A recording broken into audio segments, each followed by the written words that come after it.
Good morning and welcome back to an all Zoom church. The predicted low for today was a minus 20 degrees wind chill. I don't think we'll make that, nor did we get the 7 inches of snow, but good call to be here together so everybody can stay safe and warm. You know, when I was a kid growing up in South Dakota, despite the fact we had to walk to and from school uphill both ways, we never had wind chill. It was just 20 degrees below zero. That's when you knew it was cold. So anyhow, I'm glad we're here, glad you're here. On Friday, we did decide to cancel the in-person meeting and so on, so we can just meet here together. Don't forget, if you want to stay on Zoom after the service, you can join the coffee hour in breakout rooms. Welcome to worship with the community of First Unitarian Church of Omaha. I'm Douglas Lee Regier. I'll be your worship associate today. Welcome to the service. Welcome especially to any visitors, as well as those who have been coming for a short time. Maybe you're trying us out or you're back after a long time. We hope you find a sense of belonging here. Online, if your name is not already showing, you can rename yourself so that as we continually build community, we can continue to associate names and faces. First Unitarian Church of Omaha is a community of many genders and sexualities, a community of diverse cultural and class backgrounds, a community of wide-ranging abilities and gifts, as well as all ages. In our congregation, we have people with quite varied interests, intellectually, emotionally, spiritually, and yes, even religiously. Each week, we make a land acknowledgement. We acknowledge and honor that where we meet for First Unitarian Church of Omaha is the land of the Omaha and Oto nations, and that Indigenous people in the greater community have become marginalized and made invisible. May we recognize their presence among us and work with them to resolve the issues of poverty, displaced children, and murdered and missing Indigenous women, the MMIW. Now Denise will light the chalice. Good morning. I invite you, if you have a chalice at home, to go ahead and light it with us.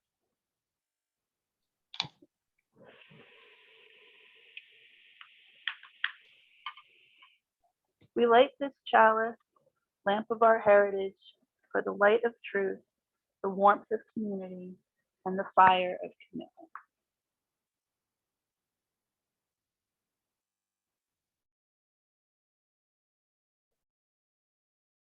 Okay, Steph will put up some music organ music by Pat Wood.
Okay, thank you, Steph, for sharing that with us. You know, it's nice to have Pat Will on the organ, even in the comfort of our own home here.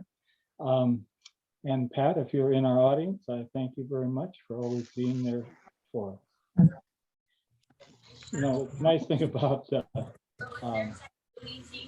Zoom meeting is you can get up and do something. I just got up and let my grandchildren in the door because they're here to shovel my sidewalk. So that's a good thing. I'm glad they're here. But you know, Sherry always says something about, you know, coming to this present moment, put your feet on the floor or wherever they are, make yourself comfortable and be present to this moment. In keeping with that, I'm going to do a call to worship with some words from Bell Hooks, a little more recognized since she has passed away, but well known to some of us. The practice of love offers no place of safety. We risk loss, hurt, pain. We risk being acted upon by forces outside our control. That's from her book, All About Love, New Visions. And then the function of art is to do more than tell it like it is. It is to imagine what is possible. One more. She says, for me, forgiveness and compassion are always linked. How do we hold people accountable for wrongdoing and yet at the same time remain in touch with their humanity enough to believe in their capacity to be transformed? Thoughts for the day. Now I'm going to give a preliminary introduction to Dr. Pearson, our speaker for today. Ferial, if you could unmute yourself and make a little noise so you come to the center of the screen and wave so people can see who you are. Ferial Pearson, AKA Mama Beast, is a mother, activist, author, educator, speaker, poet, comedian, cook, sourdough artist, and I've seen some results of that on Facebook, and citizen of the world.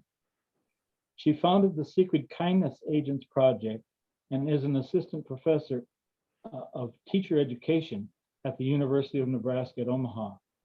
She has been teaching humans of all ages for 20 years in the Omaha area. As a Kenyan Indian Muslim immigrant, queer, disabled woman of color, she is passionate about working toward diversity, equity, inclusion, accessibility, and kindness. She has received national and local awards for her work in education and social justice, has authored 2 books. They were going to be on sale in the foyer, but we'll have to do that another time. 2 books, and has been featured as a speaker on the TEDx Omaha stage.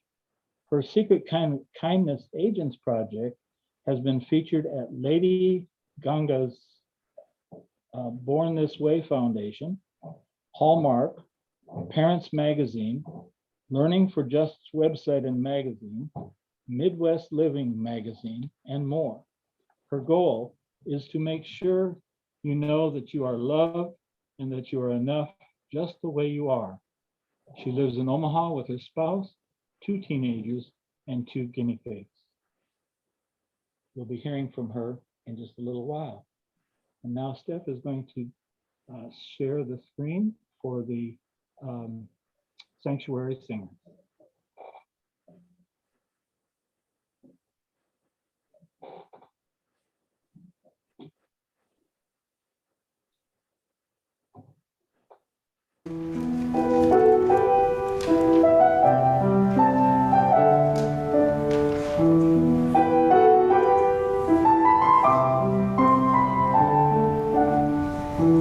In winter, as the sun fades away,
Oh, that was great.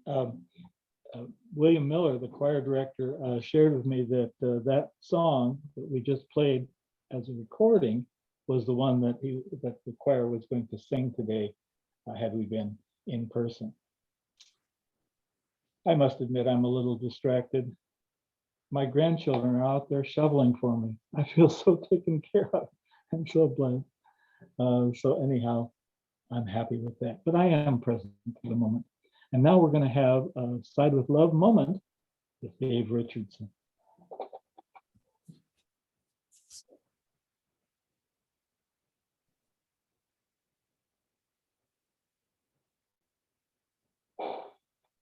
There we are. Let me add my greetings on this. Thank you for the introduction there, Douglas. The Side with Love social justice team has been very busy on several fronts, and we anticipate getting even busier in 2022. Here's some of our current activities, and I should add that information on how to participate in these activities is available on the church website.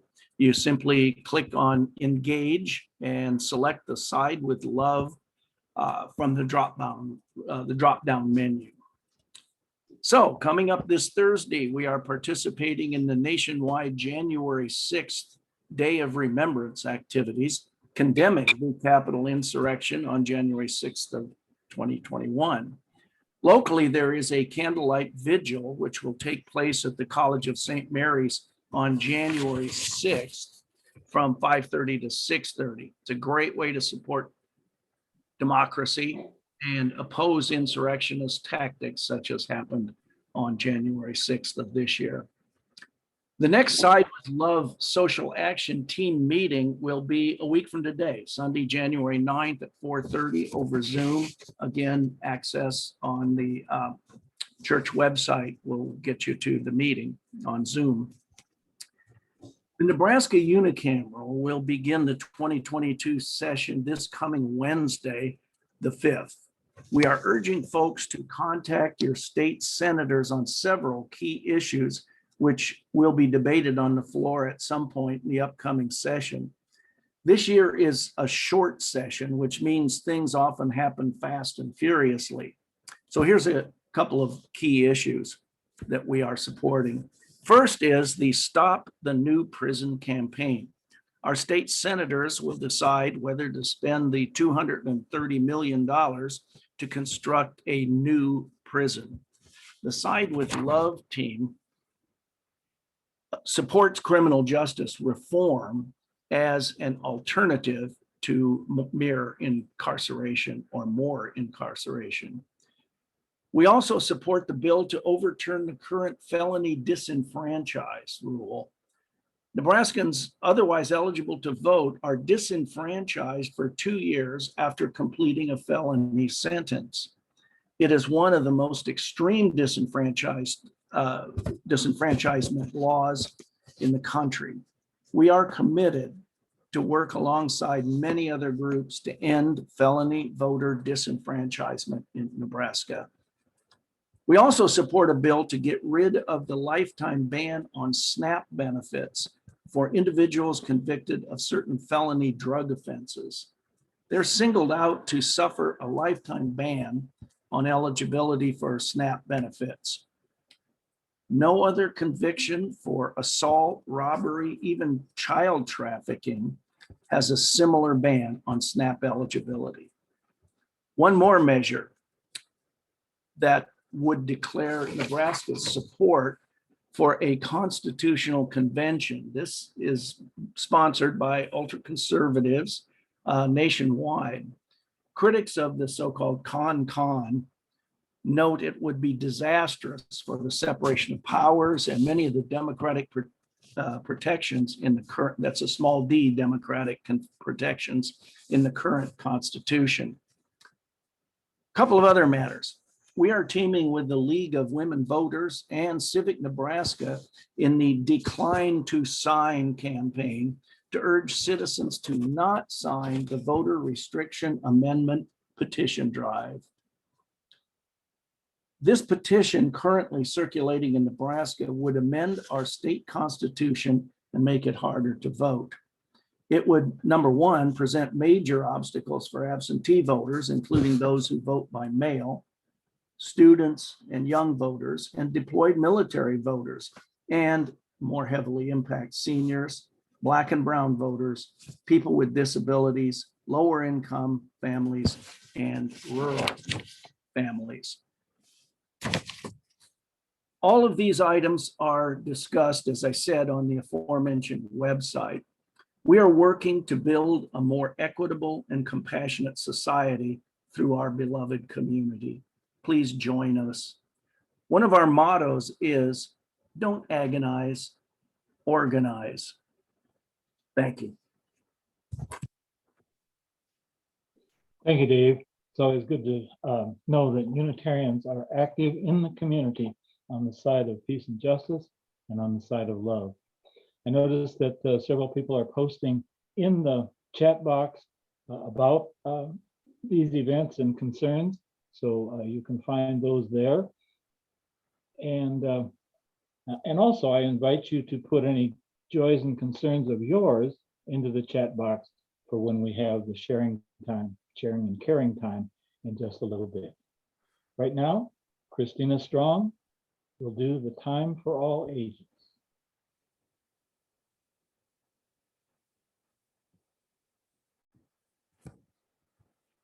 Good morning. I'm Christina Strong, Lifespan Director of Religious Education, and I'm going to be reading our story today with my youngest daughter, Pele.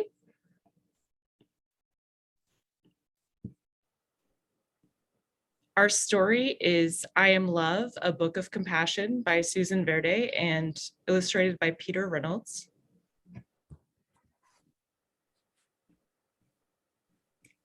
And I just want to read this brief author's note. The author says, this book is my love letter to the world, as each one of us is worthy of love in all its forms and expressions, and we are all capable of adding light to the world when we listen to our hearts and choose love.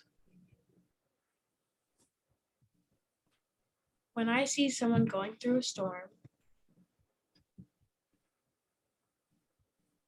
of hurt and unfairness, of anger and sadness,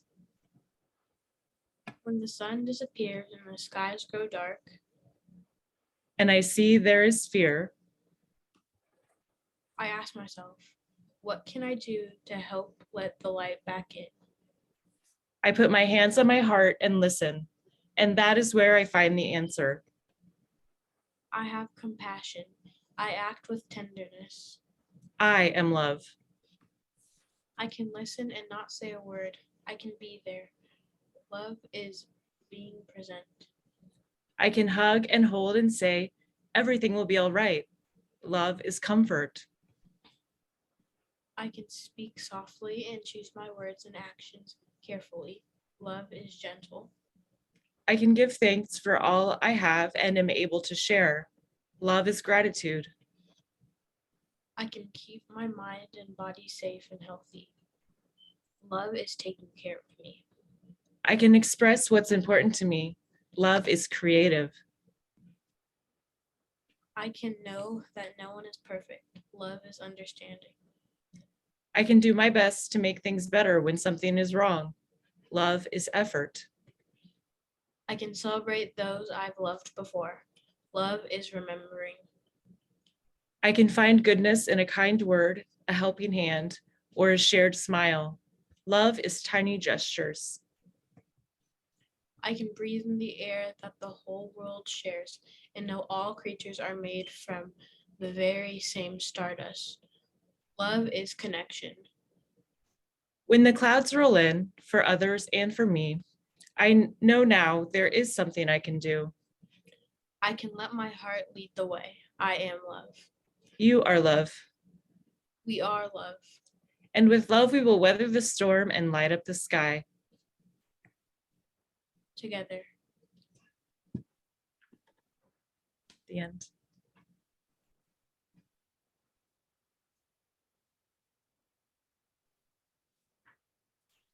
All right. Thank you, Christina. And oh, I know your name.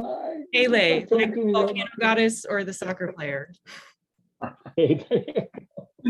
Okay, thank you very much.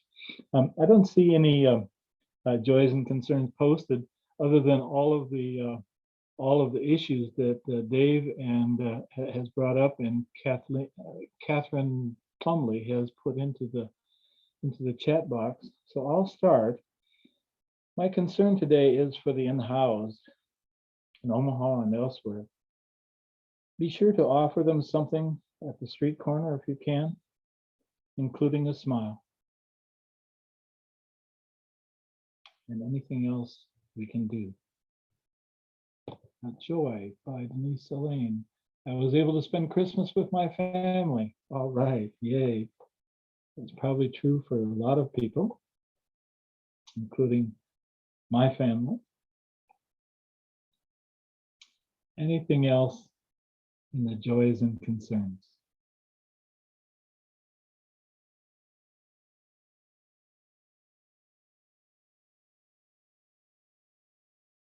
Well, as I said, here's one. Christina and Paley, my cat took a nap on me. Okay, that's a good thing. Good to know about those things. Thank you, Paley. Okay, all right.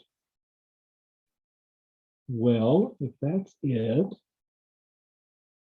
you can continue to share joys and concerns in the chat. They will be put out in the e-blast that Kat Dixon puts out in the early part of the week. So feel free to do so at any time. And now, Lita Magisana will share a poem with us. First, I'm going to present the time for centering. Now is the time for centering ourselves. May you find a comfortable posture. When we center ourselves, we bring calm to our emotions. Becoming centered is a way to find peace within the chaos that might be surrounding us. It's about being in check with what's going on. We do so by slowing down our breathing so that we feel more of what's going on around us. Let's bring our focus to this moment in time.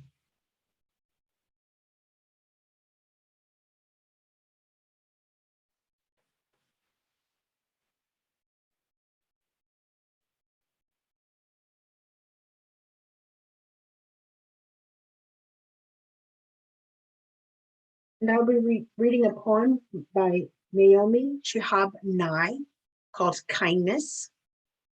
Miss Nye gives voice to her experience as an Arab American through poems about heritage and peace that overflow with a humanitarian spirit.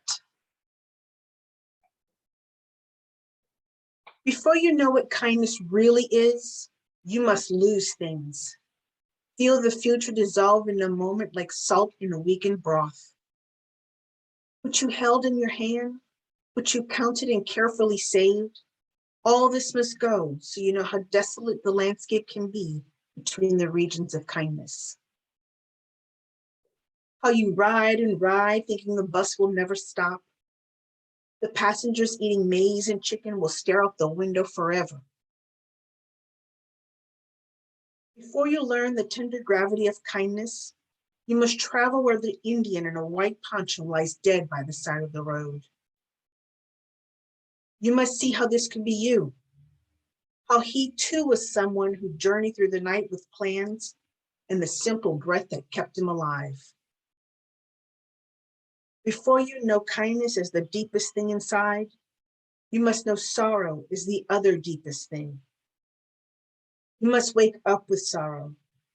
You must speak to it till your voice catches the thread of all sorrows and you see the size of the cloth. Then it is only kindness that makes sense anymore. Only kindness that ties your shoes and sends you out into the day to gaze at bread. Only kindness that raises its head from the crowd of the world to say, it is I you have been looking for, and then goes with you everywhere like a shadow or a friend.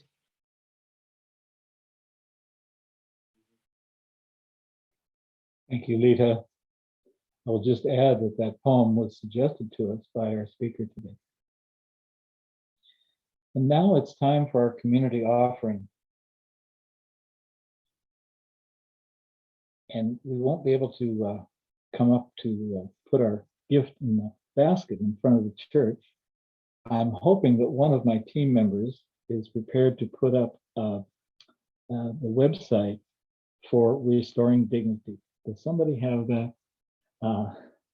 If not, it will be in the e-blast that comes out first of the month. Each month, 1/2 of the loose currency in the offering plate is donated to a cause with a local presence, which advances important principles of Unitarianism. This month's recipient, Restoring Dignity, serves refugee families in the Omaha area. They help with housing advocacy, cleaning, education, and supplies, home makeovers, furniture and household donations, COVID-19 communication, distribution of face masks and hygiene products, information in multiple languages, and referral to other agencies. Omaha has a very large population of resettled refugees from many different countries and languages and language backgrounds. And the initial services from resettlement agencies do not provide the ongoing support needed. Restoring Dignity helps with a focus on education and advocacy. So I don't see links in the chat now. My apologies. I guess I overlooked having somebody prepared to do that.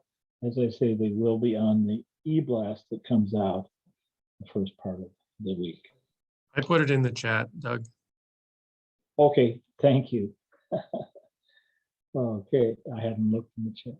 Thank you, Mark, our Zoom host today.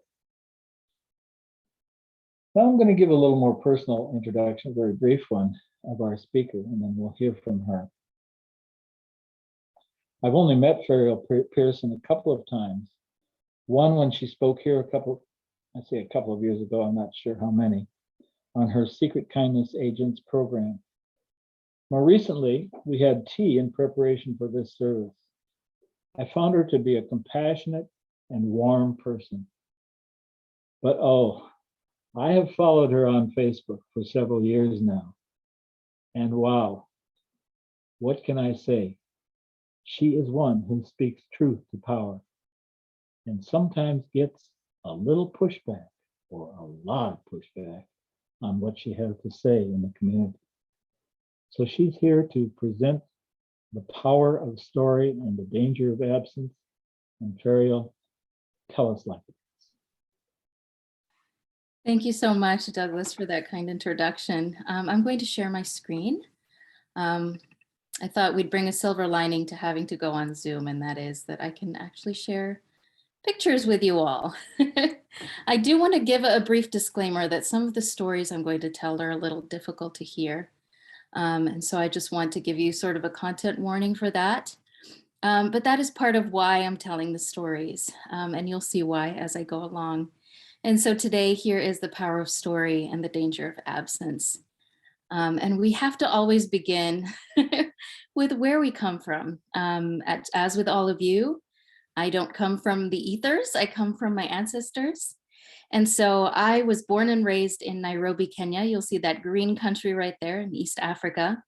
Many people, when they meet me, they look at my face, they look at my skin color and they say, "What? Are you sure you're from Africa?" I'm pretty sure, I've checked. And my family has lived in Kenya for many, many generations. On my mother's side, they are Kenyan and Egyptian. On my mother's side, and the rest of my family came from India across the Indian Ocean as indentured slaves of the British to build the railway, as merchants, as people escaping religious prosecution because they were Muslim, and also escaping dire poverty in the caste system. And so that is where my heart is and always will be, where I am centered every time I visit, where my whole family lives to this day, except one sister. And it is where I call home. I went to school at Piponi School. This is the front gate. Our mascot, as you can see, is the crested crane. And you can see it's beautiful, lots of lush greenery, and it was a British boarding school. So even though it was in Kenya, our curriculum came from Cambridge University. We had houses, just like in Harry Potter. I was a prefect, I was head girl of the school. I was also RA of our dorm. I was the Hermione Granger, right? School was it for me. I loved school. It was an escape from a lot of trauma. It was where I got to learn, where I got to escape to different worlds through books, where I got to play music and sing and do sports and learn about myself. All our teachers came from Europe. Most of them were from England. I had a Scottish math teacher who would play the Scottish national anthem every day. We had to stand for that. We had Irish teachers and Belgian teachers, and who thought that the Belgians speak better French than the French. And so I got to explore British history and European history and literature. And because the curriculum was written in Cambridge, I got to read Charles Dickens and Shakespeare and Chaucer and Beowulf and all of those books. We didn't have a very big library. I was one of the first students of the school. So at that time, there were only maybe 50 or 60 students in the whole school. But I got to read the Chronicles of Narnia, and I got to read the Laura Ingalls Wilder Little House on the Prairie books. And I loved reading. And so I wanted to help people. In the British system, they track you when you're 16, either into the sciences or the humanities based on your exam results. And I scored kind of evenly across. So they said, well, you're going into science. And I thought, okay, well, I can help people by being a doctor. And my biology teacher said, okay, well, maybe you should volunteer in a hospital just to make sure that that's what you want. And me being me, I decided to volunteer at the morgue and also at the AIDS wing, the children's AIDS wing of the National Hospital, just to see if I could handle it. Newsflash, I couldn't handle it. I do not like seeing people sick. I do not like seeing people hurt, and I especially don't like seeing people dying. The morgue, however, was fascinating, by the way. Highly recommend. I don't know why. But then I had to figure out a plan B, and I thought, well, I can't kill people in the eye, so I will become an eye doctor. And in the British system, if you want to follow a plan of study, you send in your practice A-level exams at the end of 11th grade, and then they invite you for an interview if they're interested in having you at their school. So Brighton University in the south of England invited me for an interview, and I went with my father. The interview went well. They said, if you score just as well or better, you're welcome to come here. And as we were leaving the university, some skinheads chased me and my father, and they yelled a racial slur at us. The word is Paki. And that racial slur is used for people of Indian or Asian descent. I guess it's a shortened version of Pakistani, even though I was not descended from Pakistani people because my family left India before partition. And they were throwing things at us and they chased us. And my dad turned to me and he said, you can't go to school here. This is not safe. You better have a plan B. I said, this is my plan B. And he said, well, you better figure something else out. And so I was writing to my best friend in the United States. She had left when we were 14. We had grown up together. And her mom had gotten a job at a college in the United States. And she's writing to me and she said, Fariel, and I quote her exactly, you're a special kind of stupid, Fariel, because everybody knows you're supposed to be a teacher. You've been a teacher your whole life. You've tutored all of us. You used to give us spelling tests when we were in second grade and read us stories. And, you know, we hated you for it, but you were good at it. So you need to come here and be a teacher. The weather is lovely here. You should come. And so I did. I left my beautiful home of Kenya and ended up at Gustavus Adolphus College in St. Peter, Minnesota. That is a real life picture from my freshman year. The weather was not lovely, and she absconded to New Mexico as soon as she possibly could, but we're still besties to this day. And this is where I found myself at the age of 19, the first in my family to go to college. I didn't know anything about American universities or colleges. I didn't even know what a GPA was, but Sonia said come, and so there I was. And I went to my first term seminar class, and in walked the professor. Professor Pascal Cho. He still teaches there to this day. And we were in a first term seminar class. I was very homesick. This was 1997. And Professor Cho walked in, and I had a little thought in the back of my head. I thought, does he know what he's doing? Do I know what I'm doing? And I realized I was having a racist thought about myself and about Professor Cho. And I started having these racing thoughts as this poor man is trying to start the semester. And I started tearing up, like just silent weeping. And I was thinking, why did I have that thought? Nobody ever told me that people of color couldn't be teachers. And I realized that I had never seen anybody like him as a teacher. And I had never seen anyone like me as a teacher. And what audacity did I have to be here thinking I could be a teacher? And I realized I had zero faith in him and I had zero faith in myself. And this taught me my first lesson in the danger of absence. My teachers had never told me I could do it. I was head girl of my school. I was RA of the dorm. But because I had never seen it, I didn't truly believe that I could be it. So as I was wrestling with that thought, he handed out the books we were going to read for the semester. And he passed out this book. And it's Things Fall Apart by Chinua Achebe. And there is a photo of the author on the book. And at that point, I was still silently weeping. But when I saw this book and I saw this author, I broke into probably the ugliest cry in the history of the world. There was snot and mascara and tears everywhere. And I started, my breath was hitching and I couldn't catch it, just crying. And the professor came over and he's like, my dear, are you okay? Did somebody die? I was like, Princess Diana, but that's not why I'm crying. And he had to take me out into the hallway and teach me how to use a water fountain. It did not go well. I was more of a mess. But what had happened when I saw this author's face and what had happened when I read the back of this book is I realized that I didn't know at the age of 19, as a Kenyan woman, that people like us wrote books. Not only that, but that our stories and our histories and our lived experiences were valid enough to be written, valid enough to be published, and valid enough to be studied in a college classroom. Because I had never seen it. And again, this was a powerful lesson in the danger of absence, because in the absence of our stories, I felt invalidated. I didn't think that people like my parents and my grandparents and my great-grandparents had done anything of value because I had never seen it printed on a page. And this book gave me a different perspective. It showed me truly what colonialism is, because the British people, shocking, didn't teach us about colonialism as they taught us in Kenya, as recently independent as 1963. And I learned about colonialism. And I almost failed my first term semester because then I went to the library and found every book I could find that was written by a person of color, that was written by a non-Western author, that was about non-Western protagonists, because I wanted to know that we were people of worth. I wanted my classmates, my white classmates, to know that we were people of worth and that I shouldn't be ashamed of who I was and who I came from and where I came from or what I looked like and what our histories were, and that we had done things worth writing about, worth teaching about, worth studying about, and we were worthy of standing in the middle of a classroom as a voice of power. So I got my first job in 2001. I graduated from college, got a job in Omaha over the phone. I didn't know anything about Omaha. I spoke with the principal at Omaha South High School and the principal at Omaha Central.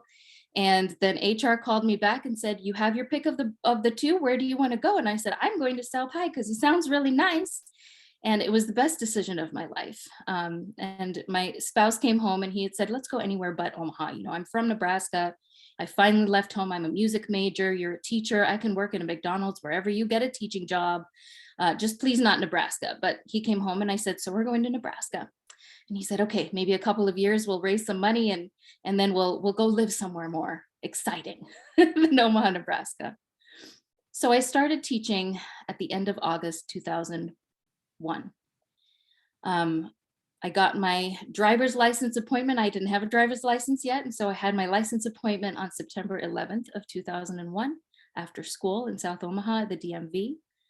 And that morning, there was a terrorist attack in New York City on the Twin Towers. I was the only Muslim in the entire building of Omaha South High. At that time, there were 0 students who were Muslim and there were 0 teachers, or staff who were Muslim. And immediately I was terrified. I went and sat in my department chair's office and cried. I said, please let it not be Muslims who did this. And she felt so bad, she gave me a plant the next day, which I promptly killed because I'm terrible at plant keeping. I'm better now. But the next day, my students came to class and I wanted us to be able to talk about what had happened. I thought these students must be having feelings, everybody's scared. So I asked my classes, do you want to talk about this? And a young man raised his hand and he said, yeah, did you know about it before it was going to happen? And I felt like I'd been punched in my gut. And another student raised his hand and he said, we should just turn that part of the world into glass. We should bomb them with a nuclear bomb, just turn the whole world into glass on that side. And I had to check myself because I realized as I looked at our curriculum, these students were only reading books by and about white people. They were only reading books by and about the Western world. We had been at war with the Middle East for longer than they had been alive, but they couldn't point to any countries on a map. They had never read a book by anybody in the Middle East. They'd never read a book about anyone in the Middle East. The only story they had about people like me was that we were violent terrorists. And that was solidified and cemented by 9/11. And there was a lot of rhetoric in the news. Somebody tried to run me off the road the next day. A woman at Hy-Vee was throwing cans of food at me that she hadn't even bought yet. I pointed that out to her. She also needed help with her aim because she never actually hit me with a can. I said, at least pay for it first and practice your aim before you're going to do these acts of hate. And it was terrifying. It was terrifying for me. It was terrifying for everybody. But I realized I couldn't blame my students for saying these things because the danger of absence is a loss of humanity. When we don't see people as human beings, when they're not represented in literature, in art, in media, in our daily lives, then we believe what we hear when there's only a single story. And if any of you have seen Chimamanda Adichie's TED Talk, The Danger of a Single Story, she explains it very well in that TED Talk. And so I became determined to find a way to diversify our curriculum. As an English teacher, I couldn't only teach Chaucer and Beowulf and Shakespeare and Jane Austen and Charles Dickens. My students needed to have folks like me humanized. We were seeing this rhetoric everywhere. All I need to know about Islam, I learned on 9/11. We were all experiencing hatred. At the time, I didn't know any other Muslims in Omaha, and I felt incredibly isolated. But my students embraced me, especially my immigrant students, who knew I was alone in this country, who knew that my family was far away. And they embraced me as a part of their families. And I learned about their cultures, and I was invited to quinceañeras and baptisms and weddings and all kinds of celebrations. I was fed the most delicious food I'd ever eaten in my life. And they really thought of me as a part of their family. And I got to speak my truth. And I got to teach them about the people in my family, the stories they hadn't heard. People like my father, who was a Muslim East African man who was the biggest feminist I've ever met. In fact, I told him when I came home from college, I said, Dad, you know you're a feminist. He said, no, I am not. I don't hate men. And I said, that's not what a feminist is, Dad. You have 4 daughters and you have sacrificed everything so that we could follow our dreams. You are a feminist. And I got to tell them stories about my father and my grandmother, who, when I asked her, Ma, you know, how do you feel about people who are attracted to people of the same gender? And she said, oh, people who are of the gay. Everybody has a piece of God in them. And so do gay people. By the way, your cousin Ali, I think he's of the gay. Do you think he's lonely? I think I have a nice boy for him. And so I got to tell story. By the way, I did not out cousin Ali or anybody else. That was for them to do. But I got to tell these stories so that all they learned about Islam and all they knew about Islam was not what they saw on 9/11, that they got to hear multiple stories. And those stories were powerful. And my presence was powerful because they got to see somebody who disrupted their idea of who we were. And then 2008 came, and we had our first president of color, our first Black president. And people were accusing him of being a Muslim with a Kenyan birth certificate, as though that is a bad thing. I'm going to give you a quiz now. On the left is President Barack Obama. On the right is me. which one is the Muslim with a Kenyan birth certificate? It's me. But it hurt. It was very painful for that to be an accusation, for that to be a disqualifier, for someone to be trusted, for someone to be in a position of authority and power. And I had to once again ramp up my fight for pushing those stories out. And it was upsetting to me that the president never said, what would be wrong with me being a Muslim? He just said, no, I'm not, I'm very Christian. But he never once said, why would that be a terrible thing? And I will say that his opponent did say that, and that was a little bit comforting. As I was teaching at Omaha South High, more and more students were coming who were from Central and South America. And in 2010, South High went to state in soccer. It was the first time our school had ever done that. South High is a poor school. I would say we didn't have much money. I bought my own chalk. I still had a ditto machine I would make my copies on. I still had an overhead projector with transparencies. Meanwhile, Westside had a one-to-one laptop initiative, right?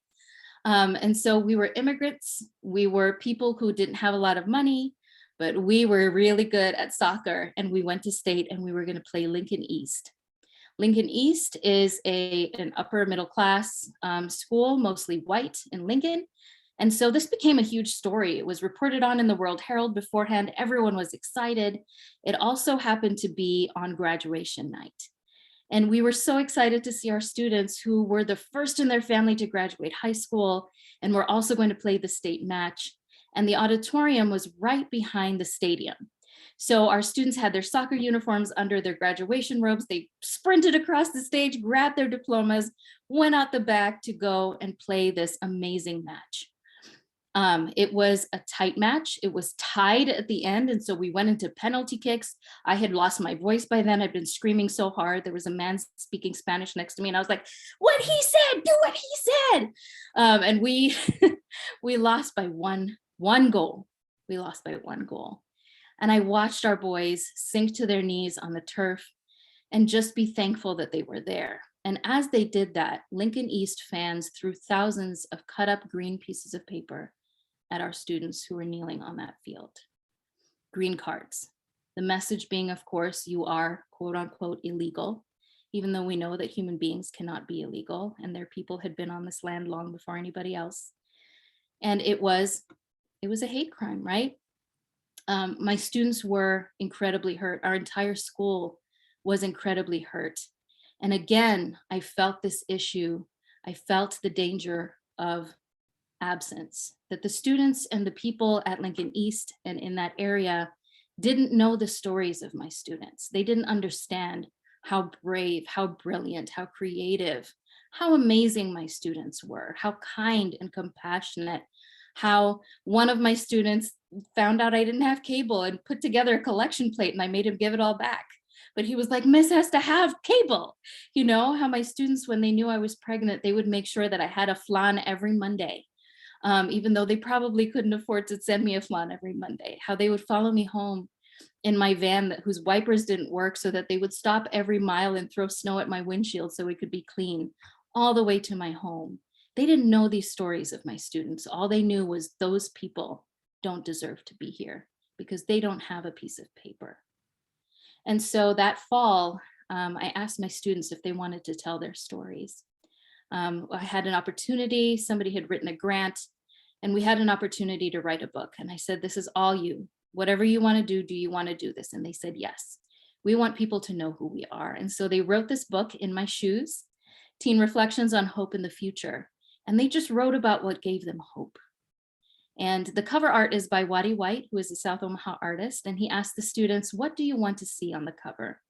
And the students said, we want to look in a mirror and see somebody else looking back. And so that's what they did. And you'll see Cody and Juan there. They decided that they were going to be the models. They've been working out a lot. They were very excited about this. And so they got to Waddy's studio and they got to pose for him. And they said, and on our backs, we want the words that other people say to us. On our backs, not our fronts. Because we're just going to let them be on our backs and we're not going to let that get to us. And so you can see Cody was told to stick to his own kind. You can see that Juan was called an alien and a wetback and Indio. And so that's the cover art of that story. but seeing how empowered the students felt after writing their stories when we had a book signing event and their parents looked at them with such pride and joy as though they were worthy of being published in a book and studied in classrooms. And so this book is actually taught at the college level in a bunch of different places. And I am so proud of those students who were brave enough to tell their stories. And if you read them, they didn't put their names on their stories because they did speak about some very difficult things. But you will see their biographies in the back of the book. They had writing mentors and the writing mentors wrote their bios. But that was a way to get those stories out there. Fast forward to 2015, and we had somebody running for president saying that if he was president, he would call for a total and complete shutdown of Muslims entering the United States. This was now 14 years after 9/11, 14 years of hearing people with Islamophobic anti-Muslim rants, people throwing cans at me, people trying to drive me off the road, parents calling the school and asking to have me fired because they didn't think that I should be teaching children in this country. And here we were, 2015, with this sort of rhetoric. 2016, we're having problems with Muslims coming into the country. And then 2016 and 2017 enacting a Muslim ban. And I spoke at the rally protesting the Muslim ban. And after the rally, a reporter came up to me as he had come up to all the other Muslim speakers. And he said, if you think these people, meaning the Muslim refugees, should be allowed in this country, what do you think we should do about terrorism in this country? And everybody else gave a very diplomatic answer. And I was the last one he talked to. And my filter was gone because it was a Sunday evening and I was scared and upset. And I said, if you want to do something about terrorism in this country, gun control might be a thing to start with, because the terrorists in this country have mostly been white American men with guns. If you look at the data and you look at the research and you look at who really is committing these acts of terrorism, that's what you need to do. He was very angry and he aired 10 seconds of me saying white men with guns are terrorists. And I was called by leadership at my university and told never to say white men with guns ever again in public. White men with guns. Because I had offended my students, I had offended my bosses, and I had offended my colleagues. So again, we are thinking about this danger of absence, right? That there was no stories in the media. This reporter wasn't going to give the story in the media of the person who spoke at the rally, who interpreted for the US Army in Iraq and then was in danger because he did that work. They didn't tell the story of the librarian of Basra who tried to save all the books that she could save when her city was bombed. They didn't tell those stories. They told the story, the false narrative at this point, of refugees who were planning to come here and murder everybody. They didn't know the stories of 3 years or more of vetting that refugees have to go through to get here, the medical exams, the lottery, being separated from their families, the danger that they had gone through. They didn't tell those stories. And so I knew that I had to tell those stories and I had to continue to live in my truth. And my parents were calling me and saying, why do you have to tell people you're a Muslim? Why do you have to be so outspoken? And I knew it was because if we don't shine a light on injustice, then that injustice festers and it gets bigger and it rots and it gets worse and it smells terrible, because sunlight, just as Brandeis says, is the best of disinfectants. 2019, I was invited to go to Mullen, Nebraska, which is in the Sandhills. And as I was driving there, it was about a 7-hour drive, it's on mountain time, I was thinking about these two stories that I had read earlier that week. One in Ord County, where there was that sign, Make America White Again. And Custer County, where this public official said that Somali immigrants were not welcome in his town to work at the meatpacking plant there. And that was where I was driving to, was these areas of Nebraska. I was invited to speak about the secret kindness agents. And as I got there, I called the school and they were very lovely. And they said, you come a little bit early. And the superintendent said, by the way, you're speaking about kindness. We're very excited about it. We've invited the community, but I want you to know that this is a very conservative community and they have Googled you. And so maybe you shouldn't talk about any LGBTQ stuff. As a queer woman, as the mother of queer children, As the teacher of queer kids, I was incredibly scared because I knew that there were LGBT kids in Mullen, Nebraska who were in danger. If I wasn't even allowed to talk about it as a stranger, what was happening to them? And again, there was a danger of absence there. But I gave my presentation, and then the next morning I was to give a presentation to the high school students and to the elementary students. The day before, I'd only spoken to the adults, and they were very quiet about it. I've written a whole piece about it, you can read it. But the night before I spoke, a friend alerted me to these Facebook posts that were posted by Deb Cox, who is a kind grandmother from Mullen. And she said, once again, I'm reminded how important it is for us to read our Bibles and know what it says. Even if man has promoted and lauded individuals, we need to ask the Holy Spirit to give us discernment. We need to know who to listen to and who we give our children to. I have done research all afternoon long and am saddened by what I have found out. Fariel Pearson is scheduled to speak at our local school, and at first blush, her kindness movement seems appealing and surely needed today. However, what else does she support? Some of her causes include race issues, which isn't bad, transgender, and the LGBT. She demonstrated against Trump concerning his policy to deter terrorist immigrants, but my biggest concern of this total inclusivity is the desire to transfer Christian power to Muslim power. As she does her interviews, she talks about the Muslim faith and what the Quran says. And if our young kids don't know the Bible, and if they're not taught at home, they will buy all this hook, line, and sinker along with their teachers. Satan is the great deceiver and uses the most benign issues for his purposes. Surely, isn't there some little old lady in Mullen that we know and trust that can talk about kindness? And right after that one, I saw the next post. On Tuesday, August 20th, Dr. Fariel Mohammed Pearson, she went searching for my maiden name, a professed Muslim, will be performing an assembly on kindness and positivity in Mullen, Nebraska. And then she explained exactly where and when I would be. You will see there that there were hundreds of comments and there were multiple shares on each post in a town of 481 people, at least half of whom would be children. And so almost every single adult in this town was angry that I was there. They were upset that I was there and they were planning to protest my presence. And then I saw that one of the people, Stephen Dent, who is a parent, shared this. And his friend Monty Goodman, who I later found out was a sheriff in Montana who had been convicted or accused of murdering an Indigenous young man, said, okay, Stephen, this is some BS. All I can say is Chris Kyle was a cowboy first, just be a cowboy. Chris Kyle is the American sniper. In his biography, he bragged about how many Muslim women and children he had murdered. And so I ran to the bathroom and threw up and called my spouse and said, please, can I come home? And he said, it's dark, they know where you are, wait till daylight. But I decided the next day, for multiple reasons, to go to the school. The superintendent was very apologetic, so was everybody else. And the teenagers were worried about me. They had texted the superintendent and he had asked Sheriff Joe to come and be with me. And Deb and her friends showed up at the school to protest, but they were surrounded by students and they were surrounded by the sheriff and other teachers, and I was safe. I drove all the way home, and the following year, actually that would have been in 2020, so this was 2021, I was asked to speak on diversity at Platteview High School. Mullen was 7 hours away, Platteview High School was 20 minutes away. They had had trouble with all kinds of bigotry. There were students driving around the parking lot with Confederate flags, and this should say 2021, yes. No, 2020, I'm sorry, that should say 2020.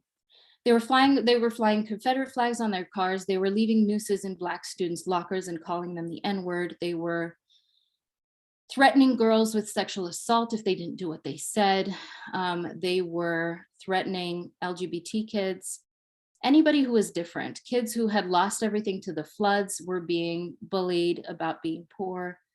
Anything and everything they could pick on, they did. And finally, a few parents got upset and went to the principal and said, you need to do something about this. And so I was recommended, I suppose, to him because I do a lot of these power and privilege workshops with high school students. And he explained what was happening. He said, we're having a lot of identity-based bullying, including racism. Can you come? And so I worked with their school counselor the November before for a couple of hours. went through my workshop word by word. She said, this is exactly what we need. Things are not good. I'm seeing a lot of kids who are very, very hurt and are in danger. And so I went in January of 2020. I apologize for the wrong date there. What even is time, my child says. And as I got there, I met the principal and he said, yeah, these kids are in a bubble. You really need to shake them up. And I thought that was weird. And then as we went to the auditorium, the counselor told me that parents had heard I was coming and they were protesting. They went to the superintendent, they went to the principal. They were upset that I was there. And I asked, well, what were they told about me being there? She said, I don't know. And I said, what communication went out? She said, I don't know. And I don't know why they were upset. But anyway, it's time to start. And the whole school was there. Every student, every adult, there were about 500 people in this auditorium. And I began my interactive presentation. And it was 45 minutes long. 2 minutes into the presentation, students started to boo. They started to yell, and I hate this word, but they said bullshit when I said that women make less money than men, as I was talking about sexism. A student told me I was going to hell for being a Muslim. This was shouted as well. And this continued, the heckling and the jeering and the booing continued for 43 minutes. And not one single adult tried to stop it. I finished my presentation and I left the building. The counselor rushed me out and she said, I'm so sorry, I don't know why nobody did anything. And I went back to my university office. And then I found out the principal sent a letter out to all the parents in the district and said Fariel Pearson was supposed to come and talk about kindness, but instead she veered off course and she talked about racism and other isms, and we apologize, and to prevent this in the future, we will vet all our speakers better and make sure they give us our presentations ahead of time. And as a result of that and what had happened, my family and I began getting threats. They called my senior vice chancellor, calling for me to be fired. They said they were going to sue the university and sue me, that I was a danger to children, that I should not be allowed to speak in schools. And then they sent me my address and we had to move. The following day, I got a call from the state sheriff and the state trooper, excuse me. And he said, we've been getting calls all day. Are you okay? Is there anything you want to report? I said, no, these are all anonymous. I don't know who they are. I spoke at the Jocelyn for Women in Faith presentation, and the Jocelyn called me and said, we don't think you're safe. We have a police officer who will escort you in and out of the building and will stay with you at all times. And so my family and I had to move.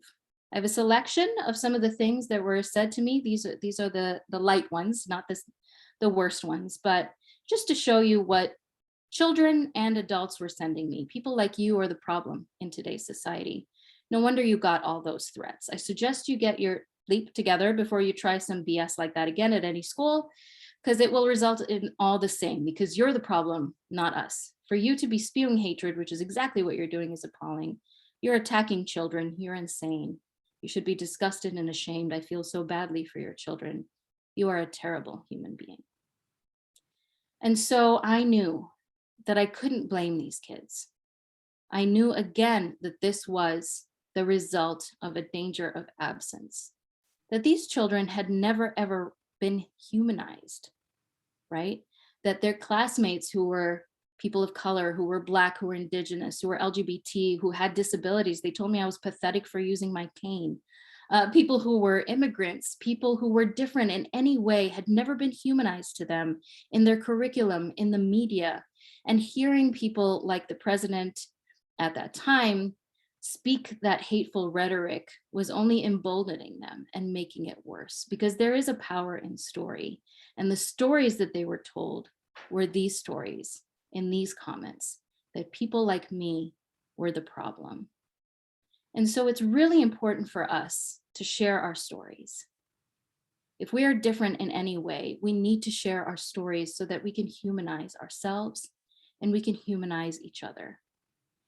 And it's equally important to listen when folks share their stories with us. It's difficult sometimes to hear those stories.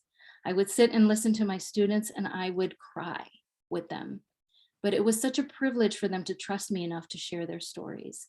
It was such a privilege to read their stories in the In My Shoes book. It is such a privilege when people share their pain, when people share the injustices that they have experienced, because then their humanity is revealed. then we can feel compassion for them. I'm not angry with the children at Platteview. I'm not angry with the adults in Mullen.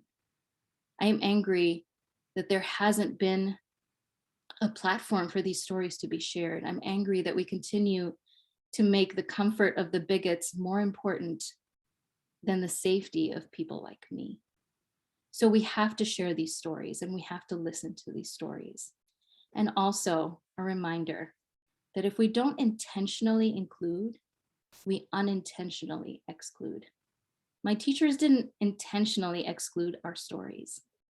My students didn't intentionally know that, this was not their story to tell, but because those stories and their stories and the stories of their people were not intentionally included, they were unintentionally excluded. And the danger of that absence is violence, psychological, emotional, and physical violence. And so it's our duty as human beings to humanize one another through those stories, to listen to one another without judgment, without the intention to respond, but with the intent to understand, even when it's difficult, and especially when it's difficult. Thank you. Thank you, Ferial. Yes, I see people applauding on screen. Well, that was all that was what I bargained for. I'm so glad you gave that talk. So glad we heard it. Now it's time for us to act on that. The story brought tears to my eyes. I was glad that I was at home and had my purple hanky here and not spreading anything at the church. I've chosen some upbeat words for the closing words from Bishop Desmond Tutu, who passed, I believe, this last week. We are fantastic. It is fantastic that you and I are made for compassion and laughter and goodness. You are made for transcendence, for generosity, for sharing, for caring. May it be so. And now it's time to do as we do at the end of our service. So I do have some announcements and then the breakout rooms. If you have a candle at home or a chalice, it's time to extinguish that now. Though the light goes on and the chalice is still burning in our hearts. Very important announcement. I'm required to give this. Notice so that we're legal for our mid-year congregational meeting. Notice of mid-year congregational meeting, Sunday, January 9th, 2022. The Board of Trustees would like to invite you to our mid-year congregational meeting scheduled for Sunday, January 9th at 11 a.m. This meeting will follow a short worship service beginning at 10:30. The tradition of a mid-year meeting began 2 years ago to check in with the congregation and bring forth new business that the board, the ministries team, council, and other leadership are working on more routinely rather than just once a year. We seek your input and welcome discussion. This meeting will also begin the nominating committee's solicitation for award nominees and for future leaders. The leadership slate will be voted on at our annual meeting in the spring.